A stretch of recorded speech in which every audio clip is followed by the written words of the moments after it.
S, வீடு, schools, hotels, store room இங்கெல்லாம் partition wall கட்டணும்னாலும் இப்போ பில்டிங் போனஸோட first choice Renocon Rapid Wall Panels.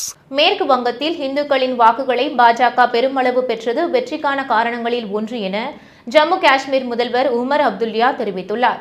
மேற்கு வங்கம் மாநிலத்தில் 207 தொகுதிகளில் வெற்றி பெற்று முதல் முறையாக ஆட்சி அமைக்கிறது பாஜக. திரிணாமுல் காங்கிரஸ் கட்சி 80 இடங்களை மட்டுமே வென்று தனது ஆட்சியை இழந்திருக்கிறது. மேலும் காங்கிரஸ், ஏஜியூபி ஆகிய கட்சிகள் தலா 2 இடங்களிலும், மார்க்சிஸ்ட் மற்றும் ஏஐஎஸ்எஃப் ஆகிய தலா 1 இடத்திலும் வெற்றி பெற்றன.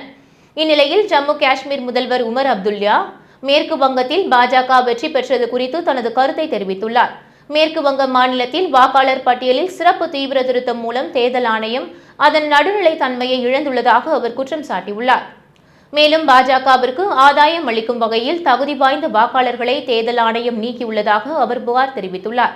இதோடு இந்துக்களின் வாக்குகளை ஒருங்கே பெற்றதும் சிறுபான்மை வாக்குகள் பிளவுபட்டதும் தேர்தலில் பாஜக வெற்றிக்கு முக்கிய காரணம் என உமர் அப்துல்யா கருத்து தெரிவித்திருக்கிறார். தொடர்ந்து தேர்தல் அரசியலில் INDI கூட்டணியின் பங்கு என்ன என்பது குறித்து தெளிவுபடுத்த வேண்டும் எனவும், எதிர்க்கட்சி கூட்டணி நாடாளுமன்ற தேர்தலுக்கு மட்டுமானதா அல்லது மாநில தேர்தலுக்கும் அது நீடிக்கப்பட்டதா என்பதை விளக்க வேண்டும் என்றும் கூறியுள்ளார்.